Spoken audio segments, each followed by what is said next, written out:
Hi, everyone. Marisa B here, your host from Radiant Living, Inspiring Humanity to Thrive. Today, I have with me singer, songwriter, artist, author, yoga instructor. She seamlessly blends creativity and healing to empower individuals on their wellness journey. Today, I'd like to welcome Jennifer Karma. Jennifer, thank you so much for coming today. Thank you for having me. This is Well, wonderful. thank you. My first question I'm always excited to ask is how did you get involved in the healing arts? Because you are in the healing arts big time and you are a recording artist. So can you tell the audience a little bit about how this started? Hi, everyone. Marisa B here from Radiant Living. If you like what we're doing and want to keep the conversations going, please like and subscribe and hit the notification bell so you know every time we upload a video. Thank you. Okay, yeah.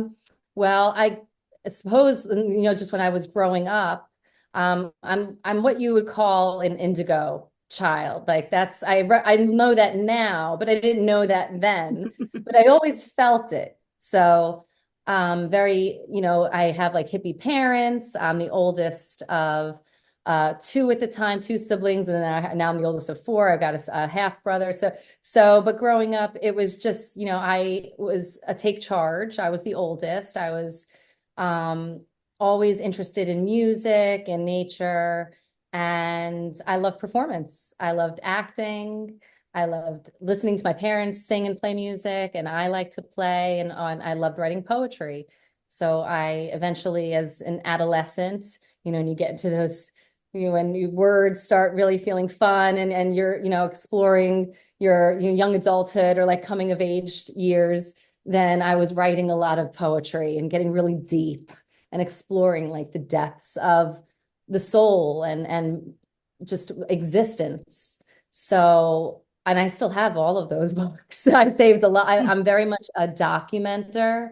Like I keep things and I'll document. I have journals and you could say like from a certain period of time, those years, the date, and I'll be able to tell you, oh, this is what I did that day.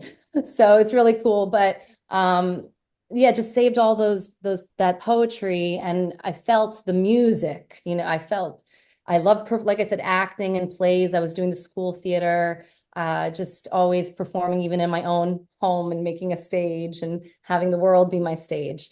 So and storytelling was a part of that. And I love storytelling and, like I said, poetry and writing, creative writing. And so it just kind of all morphed like that, I would say, just very naturally. And as I explore who I was as a person, I heard music in my head. It's like I wanted this to be tangible. And it was so abstract to me.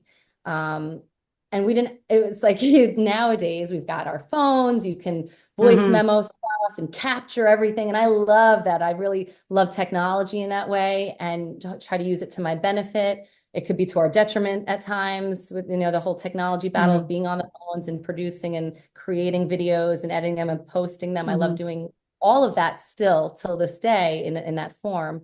And so, but like with the music, I heard it. I would try to hear a sound and try to remember it. Oh, I hope I remember that melody. And sometimes they would come and go. There was no way I didn't, unless I had like one of those little mini recorders in the 80s or something. So I would write things down as best as I could. I took a few guitar lessons when I was 15. That didn't really stick at the time because it just wasn't the type of lessons I wanted to learn. I didn't want to know scales. I didn't want to know all the technical, just wanted to play music and rock out. So eventually I was when I was 18, I was in college. I did work with some musicians at the time. Like I had my poetry. I said, can you make this into a song? So I have a few of those, but really the first music I wrote, I was 18. I was already started college, and I had a friend of mine who was a musician and a guitar player. And he said, and this is very impactful. So I bring up this story because it truly comes full circle too. But he said, give it 30 days. Give it 30 days and you'll know how to play guitar if you practice every day. And he's like, just a little bit. So I went home. I just remember it was, I went to TCNJ. My boyfriend at the time was at Rutgers, and it was his friend who gave me that advice. And I drove home on Route 18 that day, and there was a little highway music, if anyone watches and knows from the area, and it's like an old place. I don't know if it's still there now, but it's been around for a long time.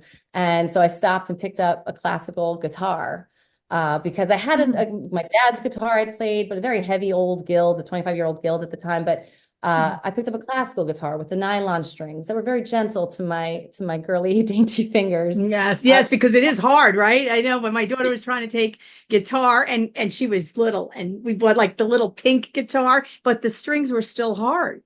They were still Yeah, very hard. And so she had hard. done piano first. So that was a big difference that she had to, Yes, which she didn't like because it was I bothering actually, her fingers. yeah.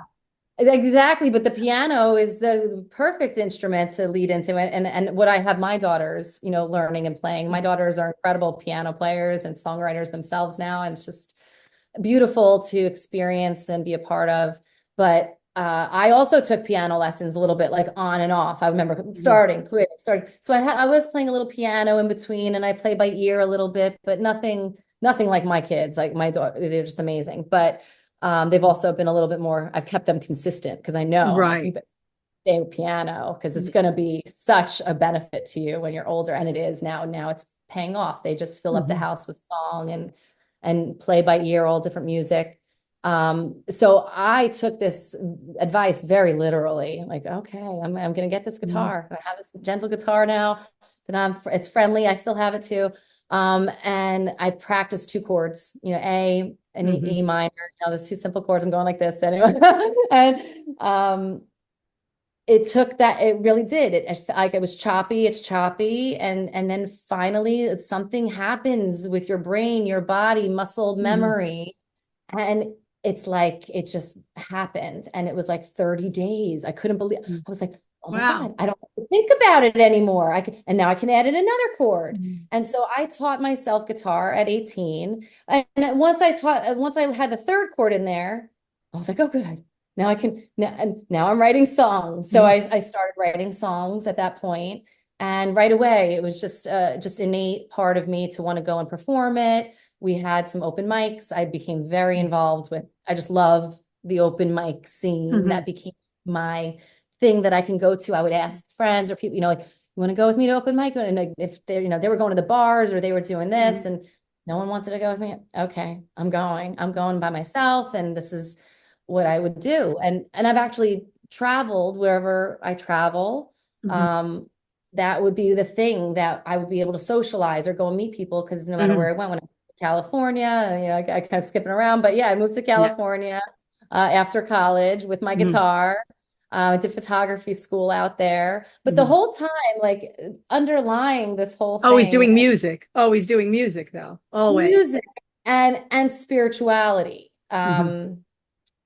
Still finding myself, still understanding myself, relationships, the world, existence, my purpose, and not really knowing, like I felt different and unsure. Like I had all this passion, but then there was nowhere for me to necessarily put it. I was told to be, I went to school to be a teacher, and that's what's good, and get the benefits. And I love being a teacher. I'm a teacher. That's what I do.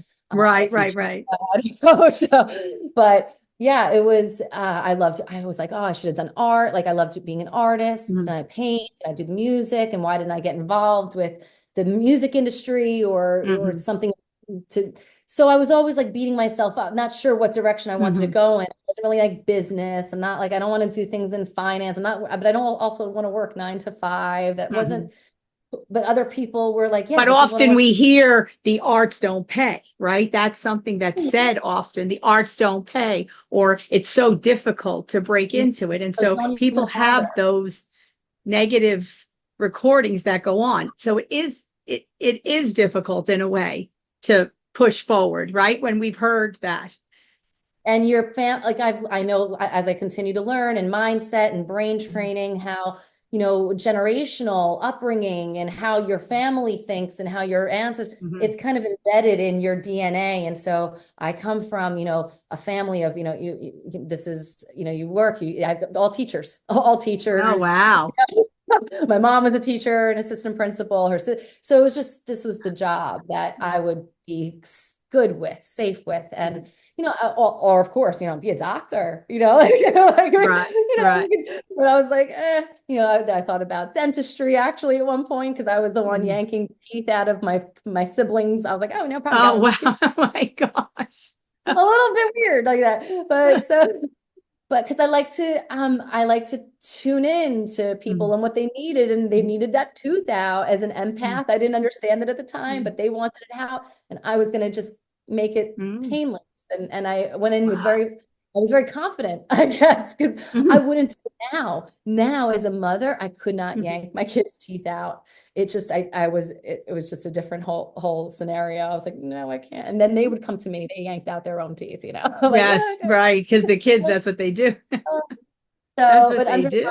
that's what they do. That's what we did. So underlying all of this was this ability to tap into this spirituality. I was doing a lot of reading I was very interested in past lives. This was kind of started in, I guess, high school a little bit. So by the time college I was there and doing the music and going to school for teaching and learning about education. And so there was like all these paths. I was tapping into some yoga. I took a Kundalini yoga class. I did some Reiki, just people connected with me. And like, so, and she did Reiki, and I was talking, and she's like, oh, you got to come to this Reiki with me. And I don't even remember feeling like I was too young, I guess, or wasn't ready for it, because my mind wasn't ready for the Reiki, I guess. And I was like, I don't know, I didn't really feel like, but I've actually experienced it since. And I just know like how it does feel. So, and it's amazing.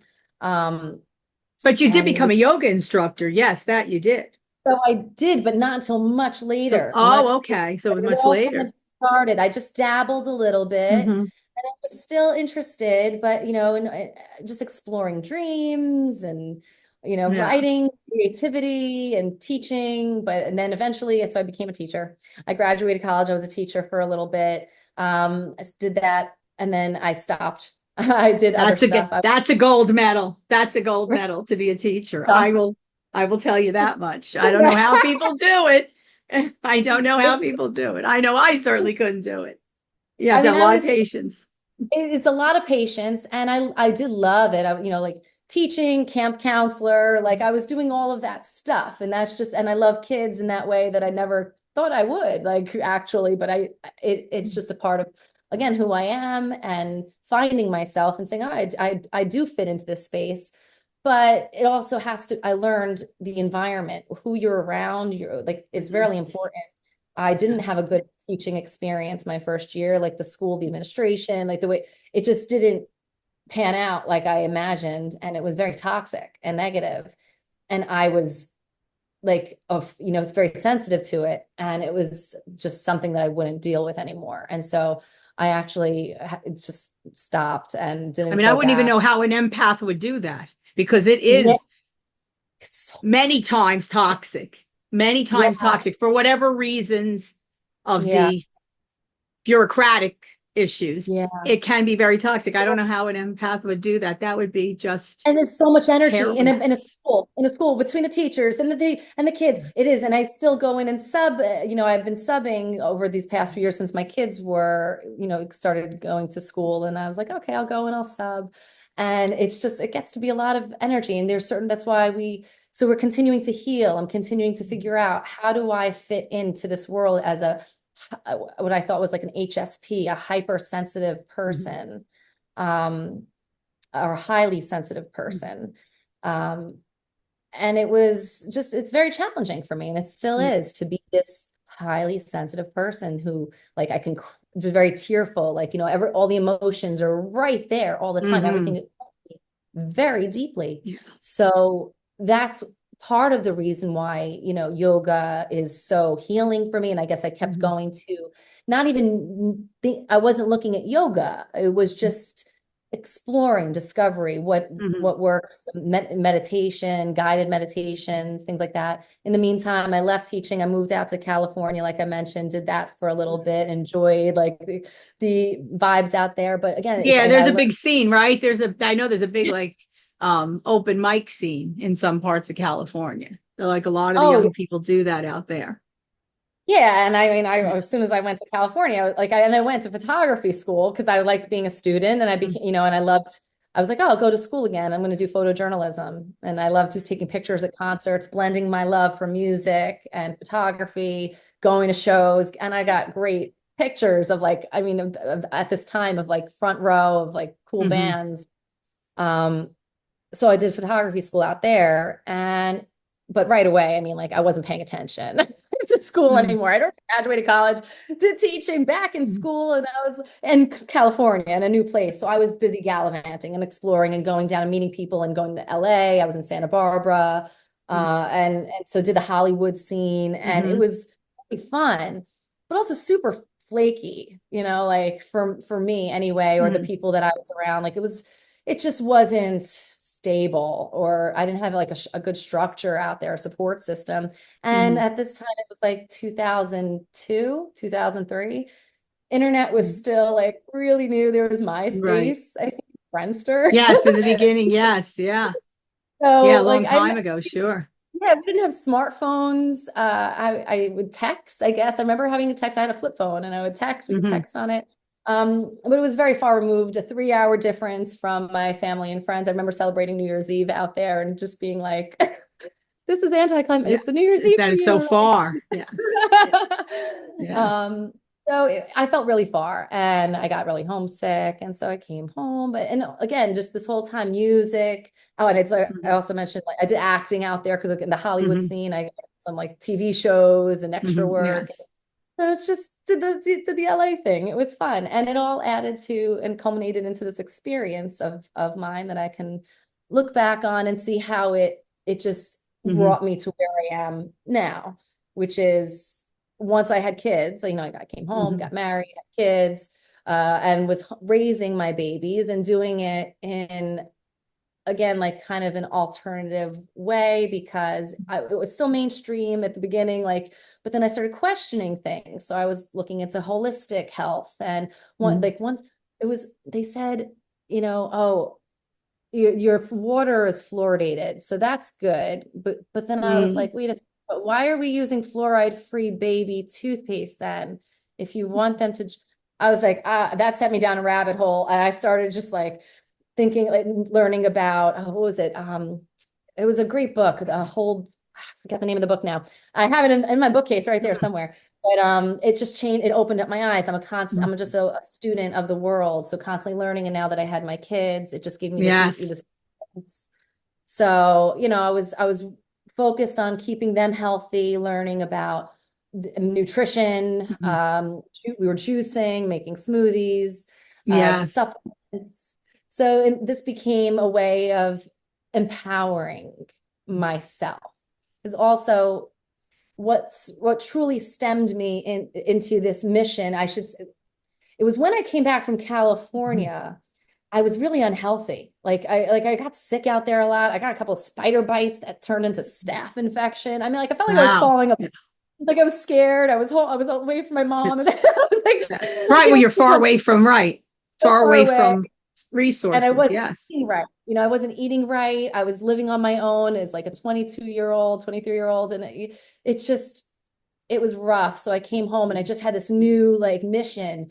I got the book Superfoods. I didn't forget that book's Hmm. name because that Yes. was I just remember that. Yes. superfoods, the 14 Yes. superfoods. And I was like, wait, I could just eat these 14 Hmm. superfoods and I'll be good. Like I'll get better. So that's why I started. Like again, I just took it very literally. Again, Hmm. like this is what I need to do. So the superfoods started happening. I got my own Hmm. apartment, cooking for myself, doing all this stuff, and that's when I was doing a Windsor Pilates. It was like my mom's DVD she gave me, and I was able to do working out at home, and I would be able to do that before or after work. 20 minutes. It was like a 20-minute thing at Hmm. home. And looking, I have a picture of me doing this somewhere. I'll have to send it to you after. Yeah. It's on the floor in my it was my boyfriend at the time's living room that became my husband, who's now my ex-husband. So Hmm. that's where I was doing the Windsor Pilates. And it looks just like yoga. I mean, it's all like, so what is yoga? I realize, now looking back, everything to me is yoga. It's all yoga, how we think, Yes. how we move, how we live life. Yes. You know, that's what I say to people. I said, you might be doing some yoga and you don't even realize it, even though it's not the poses, but it's other stuff. So I really had a mission, and in this time too, this was a transformative time for me, because my grandmother, who I was really close with, my grandparents, they're my second parents that, like, raised me. They're from Brooklyn. That's why I spent a lot of time in Brooklyn, even after I moved back, moved to Staten Island. Yeah, you would go back to them. Yeah. I would go, yeah, right over To the your Verrazano. grandparents. Yeah. So my grandmother got really sick, and she had a stroke when I was 12, and she was never the same since stroke. And it just, I witnessed her getting, like, deteriorating, like getting sicker. And other people too, just all older people were getting sicker. And I was, like I told you, I was like questioning existence, questioning like life, and like this, I was very morbid. So I'm like, this can't be. This can't be inevitable. This Like, is why is not, this happening? Right. Why is this what everybody has to have happen to them? like, no, like I'm saying no to that. That cannot happen. That will not happen. So that became my mantra, my mission was, how do I right then and there, looking now back, I didn't know it at the time, but I was looking into my third eye, and I had a vision, and I was manifesting, myself growing older, better. And that's my mission. It is a blessing and a gift to continue to grow old. And I was terrified of it at one point. Like, I was like, no, like, and like, no, I don't want to be older. And like, I don't want that to happen. And now it's like, it's shifted, because I empowered myself and that's what happens with fear and phobias, that we can let them get the best of us and succumb to it and cave, or use it as a crutch, use it as excuses. I'm like, no excuses, here. I don't like excuses, because it's just call it what it is. It's an excuse then, because if you really want it, it's like, I'm getting literal again. Just do it. You can do it. It takes 30 days. Like that. It comes back to that. Fear it's paralyzing. I've talked to another guest about this, and she's an advocate for yoga, which so am I. But, people are so paralyzed with fear that they would rather have like their hips and knees replaced surgically than to attempt yoga, because it's fearful for them. They don't understand it. They don't know, and they don't want to know. But they're so paralyzed that, yes, the doctor says we're going to cut into you and give you plastic parts, and they'll do that. But the easier step of stretching, they won't. It's fear. And it's the most empowering, is that we must lean into the fear. We have to embrace and say, okay, this is making me afraid. But, aside from, we have to understand survival, it's like fight or flight. Yeah. So are we going to fight? Are we going to fight for it and push through it? Or are we like, no, I'm going to just do what I'm going to.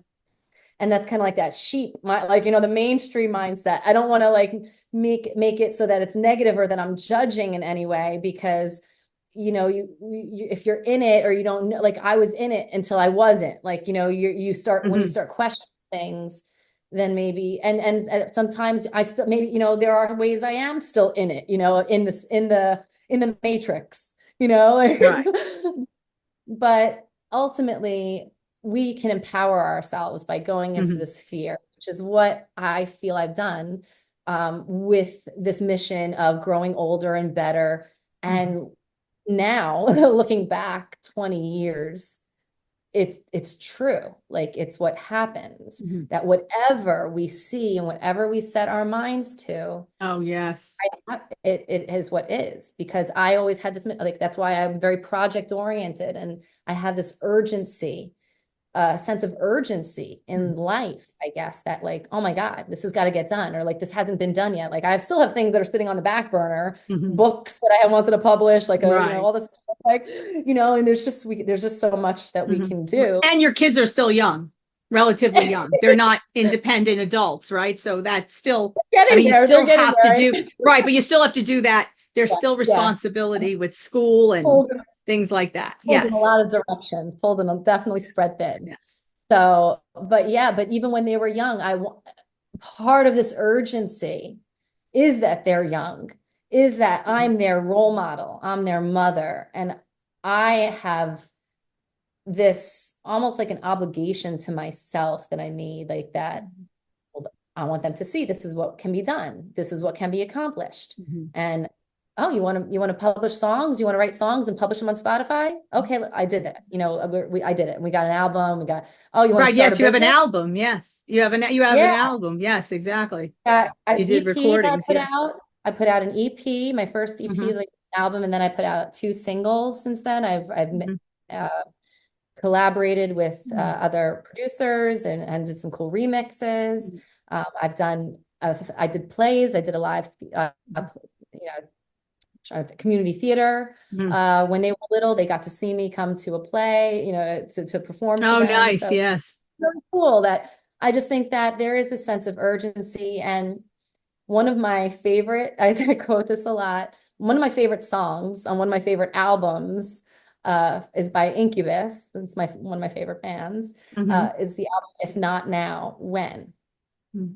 So I ask myself that a lot. Like, and if you have this idea, you want to do something, if not now, like Yeah. when? Like it's never going to be a good time necessarily. It's never going to be perfect. You want to do it, like just do it and take action. And I've been told, I've talked to artists, and I'm sure this is a conversation that was brought up to me by another artist at one point, but the art is in just doing, just do it.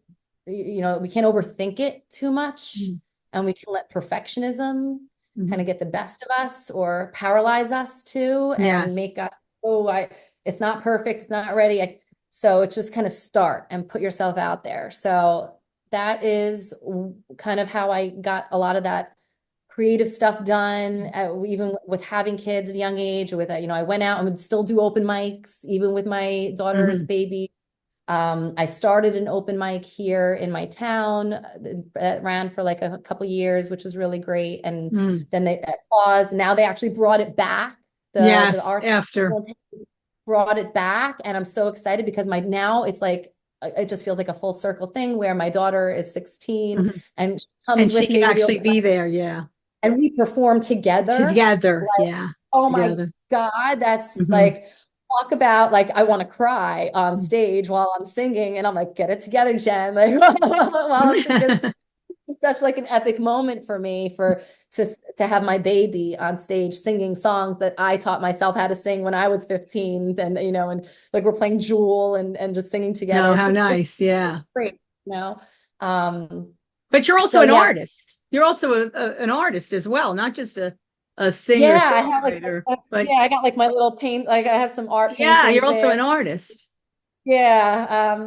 So I've always just dabbled in expression and all of the ways Mm-hmm. that you imagine, between art, painting, drawing, ink, Mm-hmm. sculpture, working with jewelry, all Mm-hmm. of the crafts. Like Mm-hmm. I started, Yes. my first business that I started was called Karma Creations. And Mm-hmm. it was when my first daughter was a baby, and I was making her own hair accessories. No. And I was like, oh, let's just make this a business. And I got really excited about starting this business. And that was the first website that I created. And because I'm an artist and I'm a creator Yes. and I love tech, I love cameras and video and producing and Yeah, you have the best recording. of both worlds because I just, you not only are artistic, but you do all the technical, which of course today is so important because that's really the name of the game, right? Technology is the name of the game today. There's it no getting is. away from it. It's a Yeah. lot. It could be overwhelming for me, like, because I'm not like trained and I'm all self-taught pretty much. Mm-hmm. Like the stuff that I learned and was taught in Photoshop is like kind of even outdated anyway, like when I went to photography school. So yeah, it's just, but it's intuitive. It's very intuitive, a lot of it. And I enjoy it. That's the fun part for me, is the creation. So even creating your own business is a form of art to me. Yes. Like it's amazing. And to be of service and to have people responding to that, and then having it become like a living organism is what your business becomes when Mhm. So you start serving the people and they're paying for your services and they're repeating, but it's just a beautiful thing to have like birthed, Right, exactly. You're right. It's birthing. It's birthing a business as Yeah, opposed to birthing a child, but it's still birthing. it Yes. is. And it Yes. takes so much work and effort to keep it going. Yes, it And does. a well-oiled machine. You Yes. doing incredible. Like I said when we first started, like how much goes into this video and show and podcast and Mhm. that or all Mhm. of the marketing of the business itself. There's so many layers to Yes. running your own business. So I did that with Karma Creations for a little while, but just paused that. I was like doing Mhm. Etsy. I was on Etsy for a little bit, but stopped that because I got into different projects. I And did that's also a big project. That's a big project because you have to yeah, produce, right? You're yeah. creating a product and always creating the products. That's a big production. I was like, what did I get myself into? You know, right. And you So don't realize how much you sell. Like I've heard this from many, many people. What they sell shocks them because they can't yeah, keep up often. It I almost mean that's surprises them. Yeah. But it successful, right? surprises them. Yeah. Yeah. Yeah. It's a good problem to have because then you can Yes. hire, and build a team, which is, kind of where I'm at now. But at the time, I just kind of stopped that and was pursuing whatever all the other artsy projects I was doing, Mhm. recording, play, with things with my kids. I was homeschooling them for a little bit when they were only doing the preschool. I homeschool Mhm. with them. And then oh, and I went back to teaching, but fitness. I got Mhm. certified to be a spin instructor. I love bike Mhm. riding.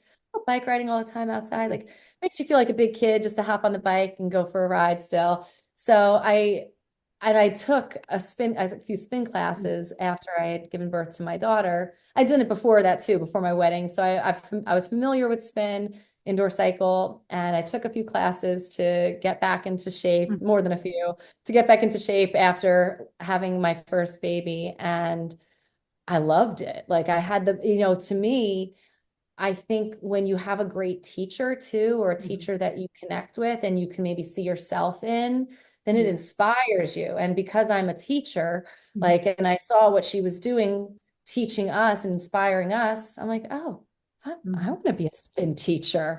I want to help everyone do, and I want to and Yeah. again, I got to use my love for music Mhm. and wellness, fitness. So I was building playlists. I became like the fitness Mhm. DJ, I call Yeah. myself, like, and I was building these playlists of music songs that I like that would then Mhm. inspire people in our classes to ride, and we would, work hard. And I also did not teach the spin the way other people would teach it, which at first, you feel like, what's wrong with me? Like, why can't I do it the right way? But it's just that's your style. And I've Right. learned now to embrace and accept your uniqueness and that it's actually Mhm. perfectly normal and good and amazing that you Mhm. aren't doing it like cookie cutter like everyone else. Right. So, and again, not to judge anyone who is doing it that way, because that is always, I'm like, yeah, I want to do it the right way. But like a lot of people are just like, very much like drill sergeant, Mhm. like you got like Mhm. just a little different energy. And I called mine, eventually it turned into what I called bike Zen with Jenn. Right. So when we get on the bikes, this is a moving meditation. We're Right. riding the It's bikes. completely I'm different. Yeah. guiding them. Yeah, like something you could close your eyes at points. Like to me, like spin, I called it the best torture in the world because I didn't really like it. Didn't like it at first. Like you get there, like, okay, here we go. Here's the beginning of class. We got a whole hour of this. Like, oh my God, so you start pushing, and it's like torture sometimes. It's tough. But when you can learn how to use your body like a machine Mhm. and take your mind Mhm.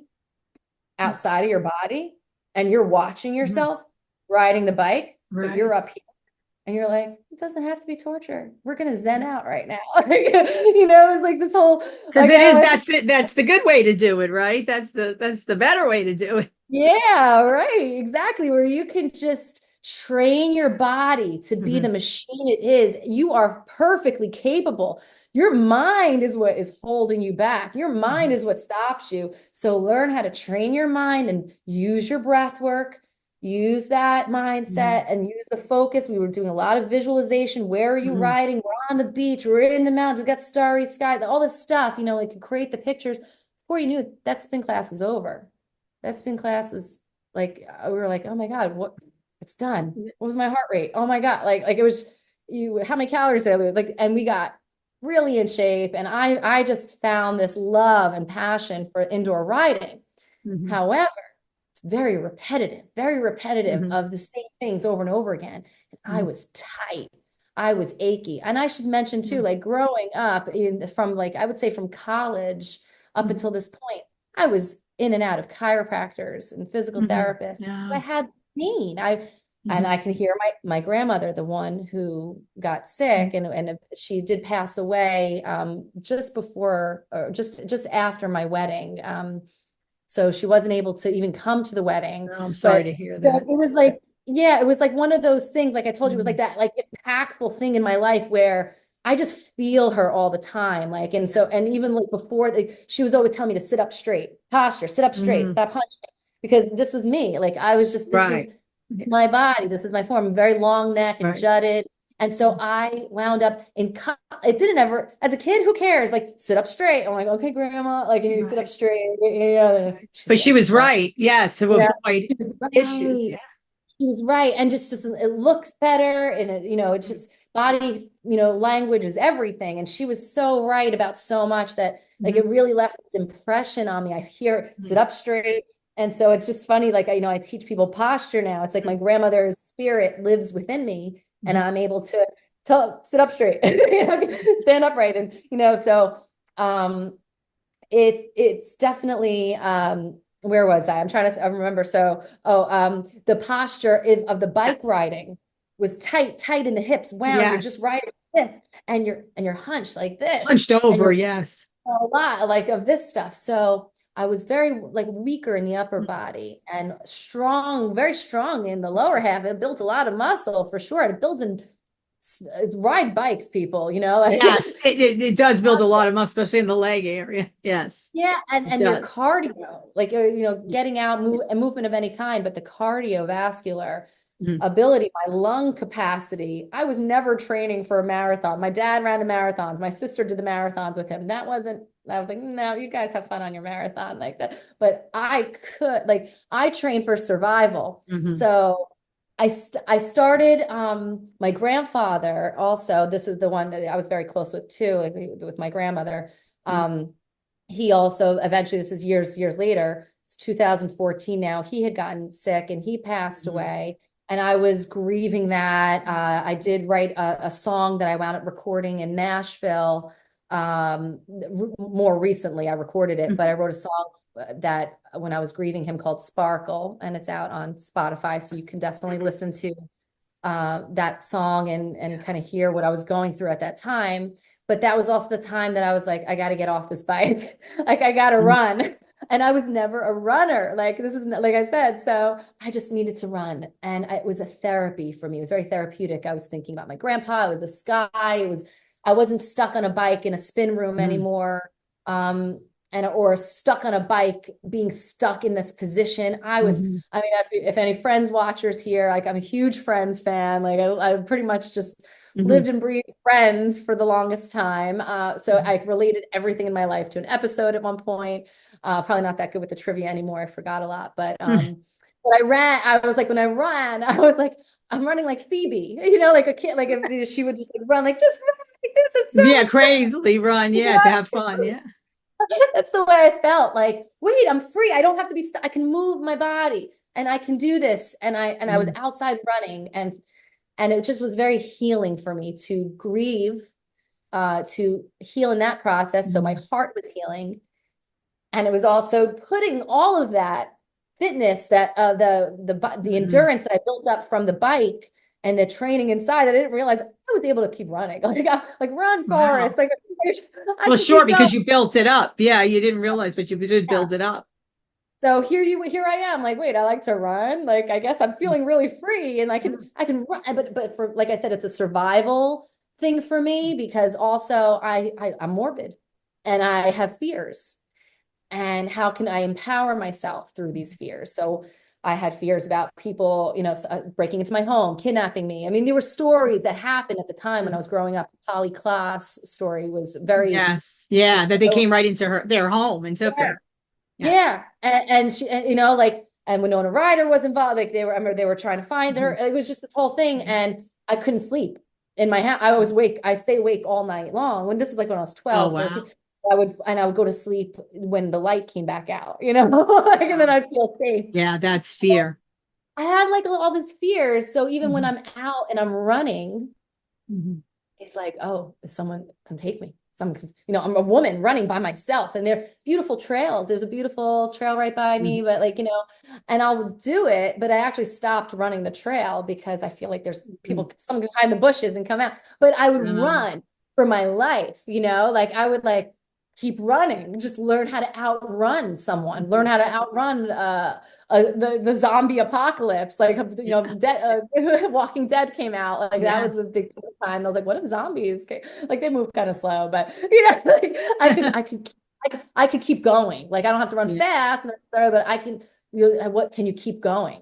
So I taught myself to keep going in that way, and in this time too, I guess it was like 2014, 2015, Groupon was the offering 20, Mhm. 20 sessions for hot yoga. I joined with my friends and we Mhm. joined hot yoga. Mhm. And again, with this, so it's 20 sessions. Mhm. 20 sessions took about, and I went, and we went a lot, like, Yes. and it took about a month, 30 days. Mhm. There, that 30 days is again. And I did something like that. And at the beginning, I had great teachers. They played great music. Mhm. I love the poses. My body's feeling free. I can move in all these and I felt good. I felt like I could do this is something Yes. I can do. It was reminding me of the Pilates that I did back when I was younger. Mhm. And even though I did do some Kundalini yoga when I was younger, and I did take some other yoga classes in the Mhm. gym in my 20s, Mhm. it just never connected with me then the way it did now. And so I moved and I felt like myself, and I was able to just come into this space where I was feeling like this is exactly what I need. This is what and I knew it too, that I did. I guess I joined the yoga too. And I said after spin, I said, my body's crying for Mhm. yoga.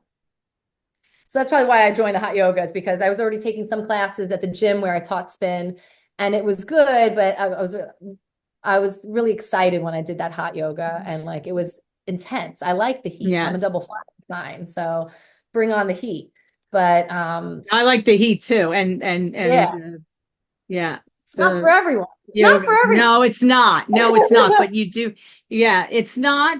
And it is intense because it is heat, but it I guess expands all those muscles. So it's fabulous at the same It time. is, and you learn, like, you don't have to keep up, like, because I couldn't even believe, like, there's still times like I'll go to class. I've been practicing yoga for 10 plus years, and or 10 years, I guess, and I'll still have trouble keeping up in a class with other people. Like, I don't know how, you never know what someone else's Yeah. experiences or abilities, and there's never any need to compare. Like, there's no judgment, no comparison. Right. Just enjoy the class.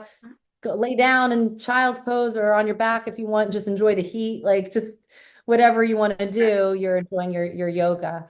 So that's how I came to start teaching, because again, when I learned something and I love it, and I would start doing it, when I did it, like in the middle of doing it, I'm like, this feels so good. Like in my inner dialogue, it's like, everyone needs to feel this. Yes.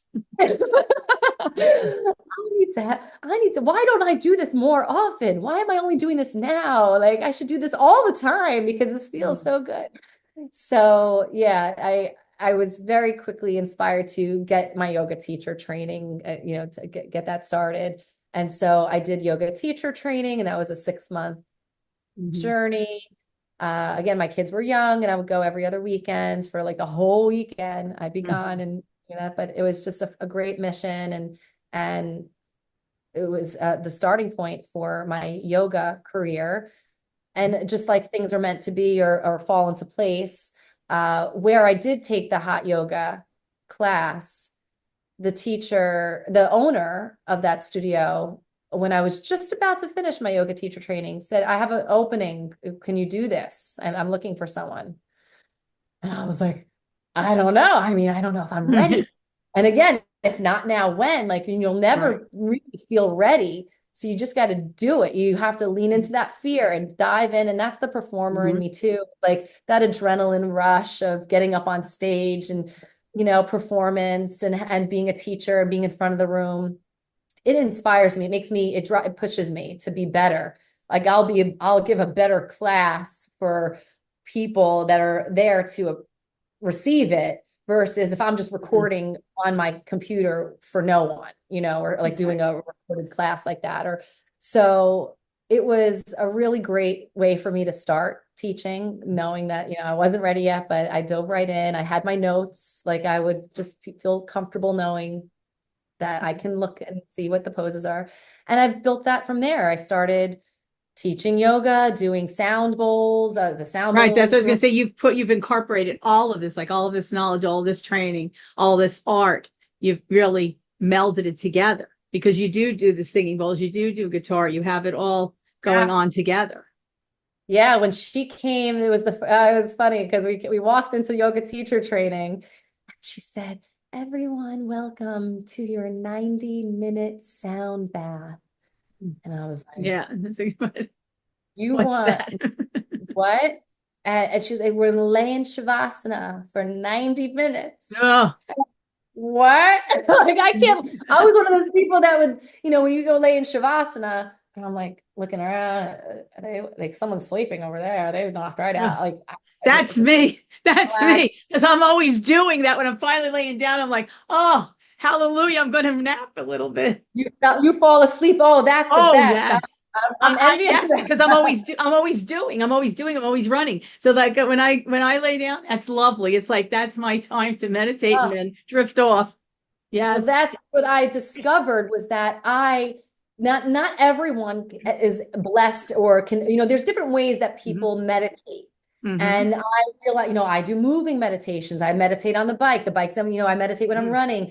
I meditate when I'm painting or like that's a meditation for me. But I have trouble just laying there with silence or even a song on might not do it for me. And a lot of people, because we have trouble, like it's just, are we still going? Our wheels are still turning. And what are we thinking about? Blah, blah, blah, blah. So it's like, so when she played the sound bowls, that did it for me. Like I went somewhere else. It was, I was in the galaxy. I saw stuff. I saw third eyes. I saw colors and 90 minutes was over like that. It was just like, I remember how the bowls, she would just like, they would faint. They were starting to get a little fainter. And in my mind, I'm like, no, come back, come back. It's so powerful. It's so powerful. Yeah. It is very powerful. I had to go home and like, get a bowl. I got two at the time, but they actually did break. They, nesting bowls. Oh my gosh. So I have one bowl now. Maybe I'll show you some stuff, but it doesn't always translate on the bowls don't do well on a Zoom or video. Sometimes, yeah, it depends. Sometimes, yeah. Not, of course, not to the extent that it would do when you're in the room, Right. in person, Yeah. Sometimes listening. Yes. they don't even hear it. They're like, I heard nothing. So I don't know. I have trouble with that. But the guitar was another one that one day she played for us. This is again my yoga teacher training. So this kind of was like the foundations of what grew my love for yoga and incorporating all of the modalities is she played a mantra, and this is called the Gayatri mantra, which is one of the most well-known ancient mantras. And there's a lot behind it, but she played the version by Deva Premal, which is gorgeous. Like, you just listen to it and you're like, this is incredible, this music. And again, you just want to be blanketed by it and keep listening to it. And so when I got home from yoga teacher training that day, the first thing I did was pick up my guitar and figure To learn out it. Yes. which is, what I play now. So if you want, I can play that for Yes, you. I would love. Yes, I'd love for the audience to hear it. Absolutely. Yes. Yeah, well, since we're That'd be talking about wonderful. Yes. okay. So here we go. This is make sure we got our tune on.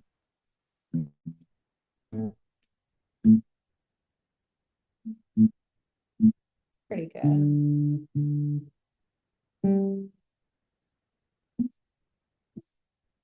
Perfect. Okay. Oh, I have to change my audio too, don't I? Do I have to do that for the audio? Yes, if you want to change it, go ahead. I'm going to put myself mute so it comes back. Okay. Audio, live performance. Okay.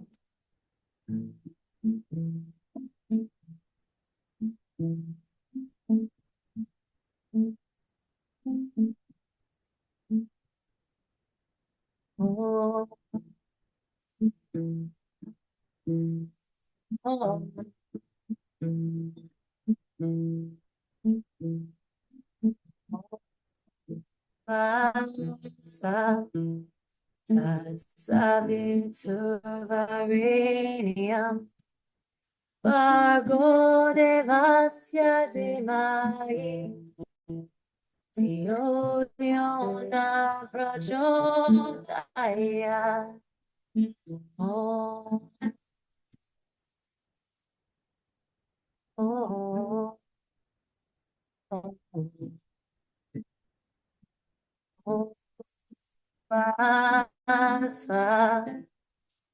Tatsavitur varenium, Vago devasya demai, Dio yona prachodaya.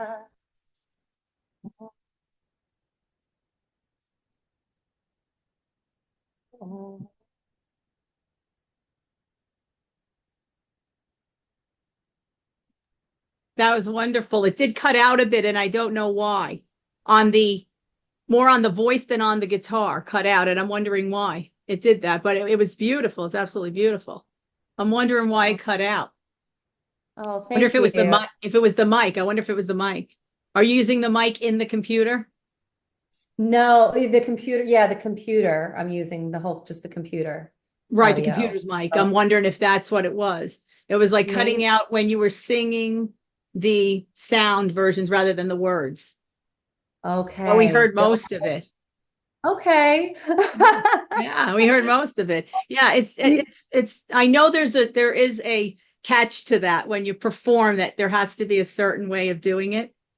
And Yeah. since I am not a performer at all, not at all, I know that I've had other musicians on, and there is very definitely something that they have to do to have Yeah. their voice recorded and the music too, because I think they're two different things. But we were Right. able to hear most of it. It was wonderful. I Cool. definitely want to find out, how can everybody get in touch with you? Like, do you have a website? Where do you do your classes? How do you, Yes. how can they get a hold of you? Where you incorporate the music and the yoga and all of the things that you're doing. So, because I would love to put all that in the descriptions. I'm sure people are going to ask.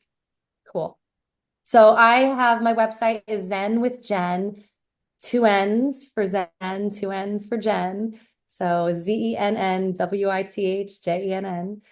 And you can check out my offerings there. You can also follow me. I'm very active on Instagram. So that's probably my platform of choice to follow me there.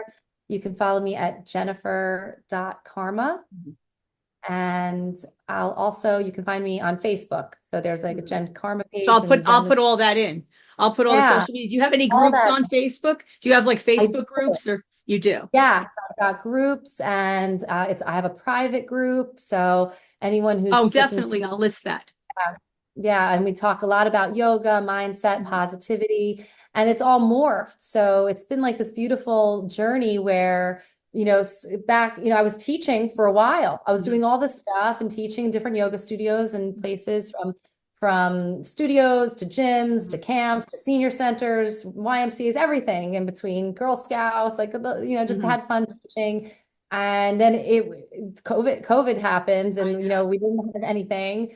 And it was really sad for me. And at this Mhm. time too, I got divorced. So that was like Oh, another wow. change and a transition.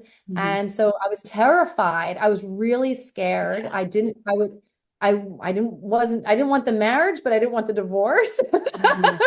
It was so scary. Right. And many people, well, people struggle with Yeah, that. People do struggle with yeah. that. They do.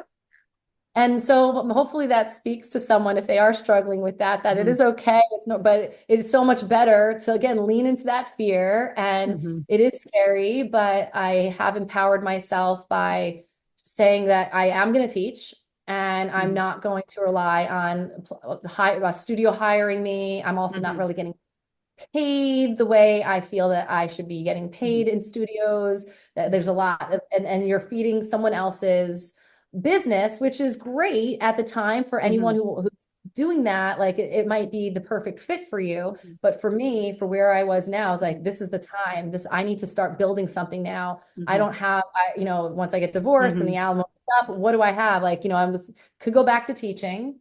And I actually am going back to teaching Mhm. as well. So it's something that I Mhm. think is going to be really exciting as I Mhm. still teach and I'm in the classroom Mhm. and I have my business flourishing since then because I was able to tap into my third eye Mhm. vision at this time of like depression. Like I was depressed, so sad, like I'm not gonna, between losing my husband Mhm. and being by myself and, not having another Right. Not being able to go relationship. to work. Yeah. Not go to work either at that time because you were I home. wasn't, yeah, I was home. I wasn't working. I was just trying to be the best mom I could Mhm. be. Just, dove into my motherhood. Mhm. But I was able to really pull myself Mhm. together. I Mhm. allowed myself, you got Mhm. to give yourself some time to Right. process. And I Yes. gave myself that time and, definitely sat with it. I told my sister's she's into healing too. So all my Mhm. siblings were all kind of like in the healing art. She's Mhm. a chiropractor. Oh, And so nice. Yeah. tarot. And so I was like, she was doing my tarot readings for me Mhm. while I was super sad. And she's like, you need to put it into writing and write a song Mhm. to the universe, which I did. I thought I'm already writing the song. And I wrote another song at the time, which I then Mhm. wound up recording and producing in 2020, like I think it was like during COVID, 2020, 2021. Mhm. Um, Yes. and I published it. And so that's on Spotify too, called oh my God, not all I've got. That's another one. Oh my God, it's like drawing a blank right now because I've like got so many I things that know I'm it trying, happens when, yes. but it'll come to me. And that's a trick. That's a trick I learned from one of my favorite Mhm. books. I think it's The Power of Now that I was I'm always doing these readings. I follow lots Yes. of, Eckhart Tolle, Mhm. Abraham Hicks. And so it'll come to me you don't have But to your yoga force is also online. Yes, you're doing yoga online So it's also. all available. So all the stuff that I do, I've Yeah, built this business where I'm it's all able to, online. yeah, it's all like, so I can teach from home. I can teach Hmm. my class this is my home studio and where I Hmm. teach a lot of my classes, Hmm. but I've also taken my classes to with me while I'm traveling with my Right. kids, so going Yeah. on road trips with my mom down in Florida on vacation. Hmm. I actually did a yoga teaching trip where I took my kids to Quebec, Hmm. Canada, and I Oh, right. You teach. mentioned, yes, earlier you mentioned before we got on air that you were in Canada. Yes. It was the coolest experience to be able to go to But you a get the club. world is at your fingertips. I say this all the time. I mean, I have clients that during because I'm a therapist, but they had to move. They were furloughed. They couldn't stay in New York. I'm in New York. They couldn't stay here. They had to go back to where they came from to live with family or friends or, find another job after the furlough. So, but they still want therapy. They still want counseling. They still want coaching. And so I can do that with them now. I have people in other countries too. You can't do that if you're just seeing people in person one on one. Right. So this opens up all this new opportunity and Mhm. possibilities. The world truly is at your fingertips. The world is your playground. That's how I treat yoga. That's how I treat life. Life is yoga because Mhm. yoga just is the poses are just part of yoga. It's also the mindset. And so looking back, I realized I've been doing yoga a lot with mindset stuff this whole time before I ever did teacher training or learned how to teach yoga. But some of us are just innate yogis or innate naturalists that we're spiritual, we're questioning things and we're tuning into our bodies, ourselves, and we're just, it's this part of this journey. So that I wanted to be able to create my own hours, not have to, like I said, I don't fit into a 9 to 5 job, so I would create Mhm. my own hours, I create my own programs. I write my curriculum, classes. I'm able to record all my classes. I publish them. So they are done live on Zoom. Mhm. 5 times a week, we are practicing yoga. You get to see me and talk to Mhm. me and engage with me and hear these live Dharma talks and Mhm. flows and guided meditations while we're practicing movement medicine and breath work and mantras. And it's 30 minutes. It's only a 30 Mhm. minute live class that I teach because Right. I think that just on Zoom, that's enough. Like, and we don't need a Yeah. lot of time. And you give yourself 30 days, Mhm. 30 days to, Mhm. anybody can do yoga. Yes. And there's so many ways to practice that I Mhm. have practiced while I'm recovering from surgery and I'm limited and Mhm. I can't move, or there's no excuses. Right. If you want to feel good, if you want to practice, if you Yes. it's here for you. Yoga is in your body and it's Mhm. your mind. It's science of the mind. That's what Mhm. yoga is. And yoga to unite, to yoke mind and body. And when you unite the mind and body, you realize that life is oneness in everything, and how you live and Mhm. how you breathe and how you hold your posture, how you carry yourself as you walk into a room. You're Mhm. going to heal your posture because you're going to just be like, wait, and not only Yes. that, you're going to feel more energy and you're going to feel Mhm. more confident because of how you carry yourself. And Mhm. when you feel more confident, life gets not like it just gets better because Mhm. you might be afraid. Everyone's afraid. We're afraid, but you Mhm. can feel confident knowing you're grounded. You've established this foundation for yourself. You might fall. And one of my favorite quotes is everybody falls, but a Mhm. yogi gets back up. And it's Right. as simple as that. We're always gonna, but also the physical aspect of it, growing older and better, and it is inevitable that we get to grow older. We get to live this beautiful life. Hopefully Mhm. that we're blessed to live as many years as possible. And I see, for me, my vision is Mhm. centenarian goals, like beyond Yeah. 100. That is And the no mission. pain. And no pain, right? No pain and no sickness. That's This what is we me. want. This is me now doing Yes. all this Yeah. stuff. This Yeah. is going to be me. Maybe a little different, maybe moving a little slower when Mm. I'm 100, when I'm 105. Let's Mhm. see where it takes us, because your mind is so powerful Mhm. that we've got self-limiting beliefs. But if Yes. you believe in yourself and you believe that you can Mhm. play guitar, if you believe that you can do the yoga, if you believe that you can live pain-free and have Mhm. energy again and get sleep and not be plagued by anxiety Yes. or hypersensitivity, that you are just feeling everything too much, that you like crumble at it. Mhm. If you believe, no, I can get better. I can heal myself, Mhm. but I can't count on anyone else to do it. I can't count on a doctor, can't count on a Mhm. magic pill or a surgery. It Right. has to come from yourself. Yes. And the only way to do that is by putting in the effort and the time. And Mhm. all it takes is 30 days for that muscle memory to start clicking, because that is biology. That's just what Mhm. happened.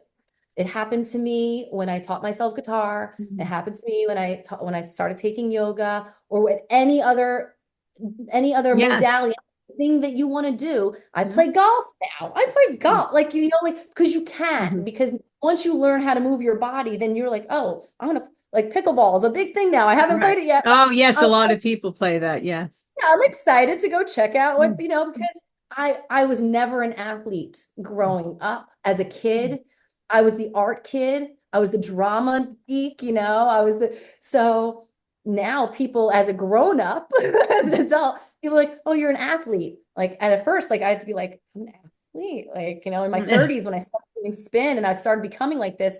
But Mhm. yes, we are athletes and we can be, and it's never too late to start. Right. You It's can true. start with any time. Like, it doesn't, you're never too old to start this. It's Right. like, that's the thing. Like, there's no regret. Like, there's no like just resentment to like, oh, I Yes, should that you have. didn't do. Yeah, you should have done it earlier. No, you just do it whenever. Yes, whenever You you're know ready. now. Now you know. Now. So Yes. start now. It's not too, Hmm. there's no, just do it. And you're gonna feel better. Hmm. So that's kind of what led me to building Hmm. this community. I saw for myself also in this vision, building a community of online Hmm. yogis, Yes. women who are dealing with stuff like me, who are Hmm. either dealing with, divorce or just Hmm. heartbreak or motherhood or just stress and overwhelm, Hmm. whatever the case may be, that here's a place for you to come that I get it. I'm not here to judge you in any way. Like, I'm just here to embrace you and accept. And this is all self-acceptance because we're all perfectly imperfect. Like, let's just Right. embrace Exactly. yeah, like let's laugh at it. We're here to, we Yes. giggle a lot. That's why I'm not the typical Mhm. yoga teacher, Mhm. like you might, and even still to this day, like, it's called like imposter syndrome when, Mhm. you are doing your thing, but you're not Mhm. like everyone else, or like maybe why are they going to come see me? Or like, I'm not, oh, that's Well, the yoga. this is what I say. Every pot has its own lid. Yeah, I love that. Every person finds their own person. Everybody's not going to follow just one person. That's Yeah. just how it is. There are people that you're going to be One more for comfortable everyone. with. There are things, yeah, that's just how it goes. And there's nothing wrong with it. And there's nothing wrong with the other person. It's just that everybody finds their own section, their own community, their own little clique. That's just how it goes. And there's plenty enough around for everybody. The whole There's so purpose much is that we're all abundance. going to be thriving, right? We're going to be thriving. We're Yeah. going to be living. We're going to be, that's There's really what we're so trying to much. do. So Yeah. much abundance, but you're Yeah. never going to receive the abundance Mhm. if That's you right. are sitting back and saying, "Well, not for me," or why would they do this with me?" So I Mhm. step into that and just again, not before everything's perfect. Mhm. It doesn't have to be perfect. I didn't have to have the perfect setup, the perfect camera, Mhm. the mic, or any of that stuff. It Right, doesn't matter. exactly. Just right. Just So do it. Yeah. far. And that's what I did. I did it. Of course, I Mhm. hired, I knew that I could not do this alone. Mhm. I could, but like, I didn't want to. I don't want to do Mhm. this alone. And I looked into it. I hired a coach that I felt was right for me. And I was able to then help have this coach work with Mhm. me on Mhm. building my business, on helping me grow. Mhm. And now I've come to the point where I look back and I'm like, I mean, I'm still stressed out, still so much to do Mhm. at business, still this, still that. It's like, but then I look back, I'm like, wow, Mhm. look at what I've built here. Look at what Yeah, I've but we've accomplished. Yes. oh, cool. So in this time, in this space Mhm. now, we have birth. This is what we have. We've got a community of awesome women from all over the country, from different parts of the Mhm. world Mhm. that come to do live Zoom classes with me. Mhm. Whenever they sign up, you book the live Mhm. Zoom class. I'm here weeknights and weekend Mhm. mornings. And sometimes they want to do an on-demand class, or that's Mhm. all they want to do. I've got a Mhm. library full of challenges, of on-demand classes, of nutrition challenges, of journaling and meditation. So you can go to my website. There's also Mhm. an app. If you go to the website, you can download the app as well. And it's I'll make the sure I list everything. I will make sure I list everything oh, because it's so it's fun. always better to have everything at your fingertips, and for to try everything. That's just really Yeah. the most So that's important thing that you try, to right? get That you get in the arena. exactly. You don't know unless you try. You That's have right. to try. And it's just an awesome thing when you get to do the things that you set your mind to and see what comes from it, and then how it evolves and morphs into your vision, into the vision that you envision for yourself and want to Right. manifest. And it's also changes a little bit. So in this Mhm. time, while I've created this space for my yoga students, where we can, and we've got the private Mhm. Facebook group and we have our challenges and we share them. And they also get me for support. They can Mhm. message me and I virtually support them. I've had other yoga teachers and wellness coaches say, "Wait, how did you do this? How did you start?" Which is again what leads me to be a teacher, and I'm inspired to help them do exactly this Right. is what I did. This is what I Mhm. did. Here you go. Mhm. And I'm going to give you my plan and my steps of this is Mhm. what I did to get to where I'm at. This is what I did to build a community, to have a membership subscription, to have offers, to have one-on-one Yes. coaching offers that you're able to work more intimately with Mhm. clients on a long-term basis to help Mhm. people transform their lives. And Right. it's amazing that now sitting here looking back on that journey, like Mhm. it's all supposed to happen the Yes. way it Yes. happens. Like, I lived for a time where I was like, oh, I should have gotten that degree or I should have done like, no, you know what? It's all Mhm. good because it works out how it's supposed to. As long as you put your mind to it, you can accomplish your vision, your goals.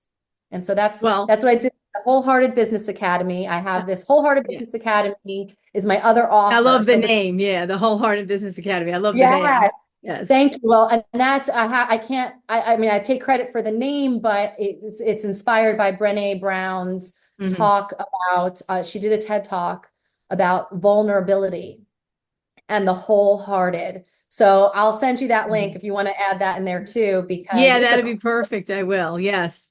talk and it's all about how those of us Mhm. who are it's afraid. It's fearful. You're afraid to be vulnerable, being Mhm. vulnerable. And people see that as like being weak. Like she would this talk about being weak and vulnerability is a Mhm. weakness, right? But it's actually our greatest strength that those of Right. us can be vulnerable with Because we're all ourselves. human. We're all human. Every one of Yeah. us is human. Every one of us is vulnerable in one way or another, to one extent or another, with different things. I mean, that's just the way humanity is. We're not Yeah. robots. Yeah. Yeah, it's okay. Put your heart on your sleeve. Not everyone's going to Mhm. agree with you.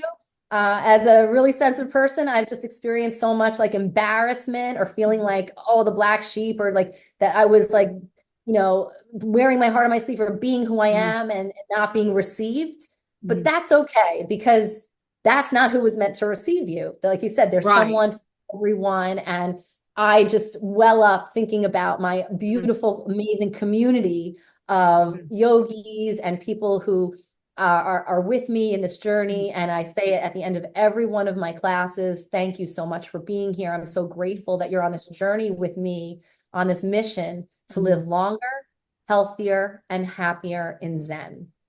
And Well, I want to namaste. thank you, Jennifer, so much for coming. I think it's wonderful that you had some time to come and speak to the audience. It was great today to hear Pleasure. about what you're doing out there in the world. And hopefully we'll speak soon. I will put all the information in the description.